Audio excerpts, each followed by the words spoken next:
ദൈവത്തിന് വേണ്ടി ഉപേക്ഷിച്ചത് വീണ്ടും എടുക്കാൻ നമുക്ക് ഒരു താല്പര്യം, പ്രലോഭനം ഉണ്ടാകും. എന്നാൽ അതെടുക്കുന്നവർക്കൊക്കെ പരാജയമായിരിക്കുമെന്ന് മനസ്സിലാക്കുക. പത്രോസ് ദൈവത്തിന് വേണ്ടി ഉപേക്ഷിച്ചതാണ് വഞ്ചിയും വലയും. എന്നിട്ട് ഒരു നിരാശ വന്നു കഴിഞ്ഞപ്പോൾ, ജീവിതത്തില് ഒരു തോൽവി വന്നു കഴിഞ്ഞപ്പോൾ, ആരുമില്ല എന്ന ചിന്ത വന്നു കഴിഞ്ഞപ്പോൾ വീണ്ടും മനസ്സിലിങ്ങനെ തോന്നലായി, വീണ്ടും നമുക്ക് പഴയ ജോലിയിലേക്ക് പോകാം. ഇതുപോലെ തന്നെയാ പല വാർഷിക ധ്യാനത്തിലും മാസധ്യാനങ്ങളിലും പല കാര്യങ്ങളും നമ്മൾ ദൈവത്തിന് വേണ്ടി പ്രതിജ്ഞയെടുത്ത് നമ്മൾ ഡയറിയിൽ എഴുതി വെച്ചിട്ടുണ്ട്. ആ എഴുതി വെച്ചിട്ട് നമ്മൾ ഉപേക്ഷിച്ച കാര്യങ്ങളാണ്. നമ്മൾ വീണ്ടും ആ വഴിയിലൂടെ തന്നെ നടക്കുന്നുണ്ടോ എന്ന് ചിന്തിക്കുക.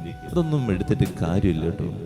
ദൈവത്തിന് വേണ്ടി നമ്മൾ പറയും, ദൈവത്തിന്റെ സന്നിധിയിൽ എടുത്തിട്ട് ആ തീരുമാനം എടുത്തിട്ട് പിന്നെ വീണ്ടും അത് തന്നെ പൊക്കിപ്പിടിച്ച് പോയി കഴിഞ്ഞാൽ നിരാശ, ഒന്നും കിട്ടിയില്ല എന്ന് തന്നെ പറയണേ.